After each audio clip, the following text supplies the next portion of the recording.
All right, thank you very much. First, to the organizers for the possibility to talk here at Lux and the organizations that support me. I'm going to talk today about a couple of results that we obtained with Eugenio Bianchi, and they have been available since last night, so they're very fresh. You can check it out there. In the context of the precision cosmology, the role of using precision cosmology as a problem of quantum gravity. So let me start from the big picture. If we start from the point of view that the fundamental structure of space-time is fundamentally quantum nature, then it is reasonable to have a quantum gravitational regime at the beginning of the primordial epoch of the universe. On the other hand,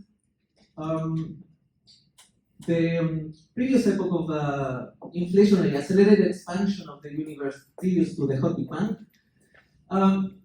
it's a natural framework to explain the anisotropies of the temperature fluctuations of the cosmic microwave background and the quantum origin of the large-scale structure of the universe. And well, you can see here, and of course that gives the seeds for the late evolution of the universe, and we have a very well understanding of this part. So then the natural question is how this transition happens, right?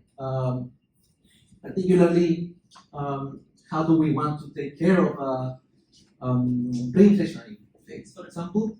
And this is an interface that requires further research, particularly because there is still not clear the mechanism, the physical mechanisms for which inflation works. How it works, why it works. There's a scalar field, it's pure gravity. What is triggering this epoch? So to try to explain or to try to answer that question, we need more observation, right? We need to make more precise observations. But if we do more precise observation, we also need more precise predictions for those observations in order to distinguish between different models. And this is the goal of this talk, to attack this problem and to contribute to this particular paradigm from the right-hand side, that is, from the semi-classical gravity perspective. Okay, so let me start from the ingredients of this thing. First, we start from an action principle, and I want to stress out, this is a genetic action. It might have matter fields, it might not have matter fields. It's totally independent of that fact. It's a gravitational action, and we do cosmological perturbations in the standard way. That is, we would take a background metric, and we perturbate around. If there are matter fields, we also perturbate. If there are not, then we just neglect them. And the important thing, and the only important thing of all of this, is that we will want a quadratic action. We want to obtain an expression for the quadratic contribution to the action. In particular, we want to study the dynamical scalar vector tensor modes. So once you take the perturbation, we do scalar vector tensor decomposition. And the action, what we notice is that it can be completely characterized by only three functions. Functions of time, we are going to assume that these are functions of time because of homogeneity and isotropy. And these are the kinetic amplitude, the scale factor, and the speed of sound. Okay.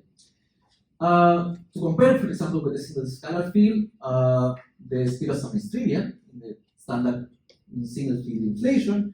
The tensor modes is just constant, and the scalar field is provided by the Hubble parameter. This particular expression for the quadratic action captures a lot of information. In fact, we can study all of these models, and all of these models fit within this particular description.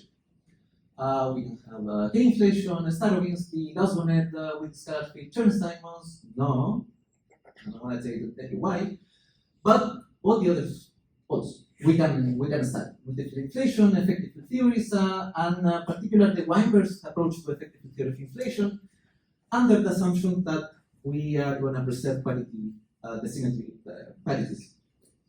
So we do this standard Hubble's law expansion, and we are gonna talk about M3LO. That's something that's gonna appear, which is a cubic contribution and disorder in the order of the Hubble's law parameters. Okay? So this work is contain two main properties. It's gonna be precise, very precise, because we are gonna go to next to leading order. That's the meaning of M3LO. And it's gonna be very generic because we are not assuming any particular model. We are not putting on a scalar field with a particular potential. This applies for many different theories. So let me recall very briefly what is the goal here. From the CMB, one wants to extract the two-point correlation functions. And that is coded in these bump functions that after a Mukhanov-Sasaki transformation, and we are changing variable, is completely encoded in this function W. We also require a time parameterization in order to write the equation, the Mukhanov-Sasaki equation, in the standard canonical way. So if you see here, this left-hand side is the standard bunch Davis vacuum. So if this is 0, this is just bunch Davis. But once we go to next to leading order, what we obtain is these additional contributions, logarithm and logarithm squared. So the method that we're going to use is the Bayesian Green's function method, introduced by Gong and Stewart, and extended recently by Oclair and Rival. And the main idea is to solve it via Green's function, perturbatively and order by order with respect to the bunch Davis vacuum, which is the zero order contribution. Once we have it, the full mode function will be given by this expansion to next to leading order. So the main result can be summarized in the following way. We have the power spectrum in terms of the gate on the mode that will be characterized by this expansion. These two quantities starts at linear epsilon, so that is the next to leading order contribution, next to leading order contribution, and next to leading order contribution.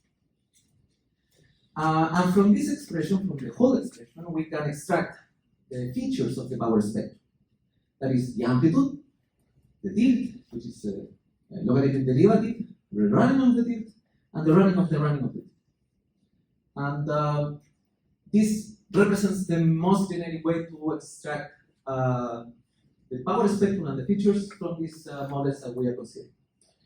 So let me study now a very particular model. So this is very generic, so I'm not saying anything probably nothing physically relevant, but the results can be set in this way. So you can see this is the tilt. Next to leading order is very simple. Next to leading order, a little bit more complicated. The other one is very tedious.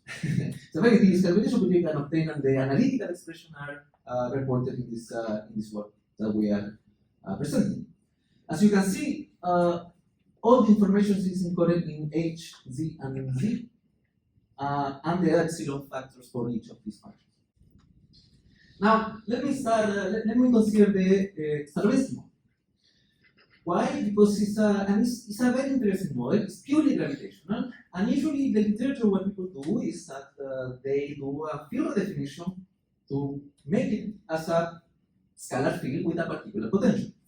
We are not going to do that. We are going to stick in what we call the geometric frame, which is just taking this as a full action and do cosmological perturbations in that action. This includes a modified Freeman equation. As you can see, if we only have gravity, then this is just H0, this is just a static universe. But with the R squared term, we have this other piece here that is only geometric, depending on the background equations. And this is what actually triggers inflation. As you can see in the plot here, there's an inflationary phase, a slow roll inflationary phase. This is usually what we call the pivot scale. It's one particular scale during the inflationary phase. Inflation ends when the epsilon 1h, which is the slow roll parameter, reaches the value of 1. After all, after that period, then we naturally goes to the overheating. We are not going to study that. But this part of here, this section of here, is what we call Target's inflation. And we don't need any potential for doing this. We can do cosmological perturbations, and what we obtain here is the functions that depends purely on the background. It depends only on h and derivatives of the Hubble parameter. So that once we implement our method, we can compute the amplitude, the power spectrum, and just a single remark here. The tensor amplitude contains a factor GH bar, which is expected because, as some people have suggested, the quantization of the gravitational field might be measured.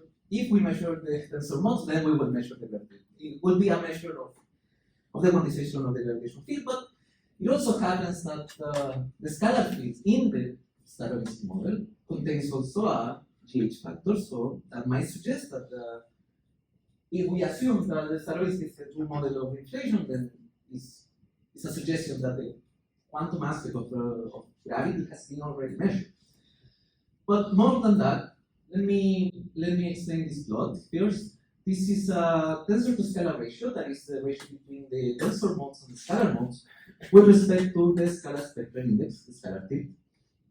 And in our model, what we obtain is a 7% decrease in terms of the scalar ratio in comparison with the standard formalism of next to in order, like the potential formalism. So it's highly non-trivial that after our derivation, we obtain this particular result. This is a next to lead order, as you can see here. There's a factor 24. The corrections that we obtain is 2, so that is the 7%, the reason of the 7% decrease.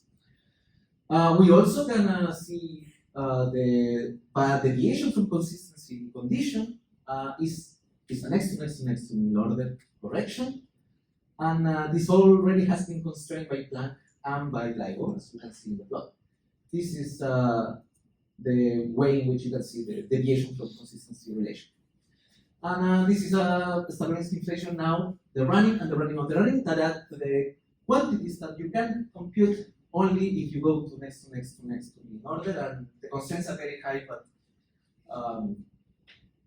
this is what we can do. So conclusions, we computed this. There might be additional considerations, so let me very briefly. We can consider other vacuum choices, we can consider closed cosmology or validity violation models that are very interesting things we should consider. And the long-term goal, of course, is attacking the problem from the left-hand side, and well, that's definitely for future work. Thank you so much.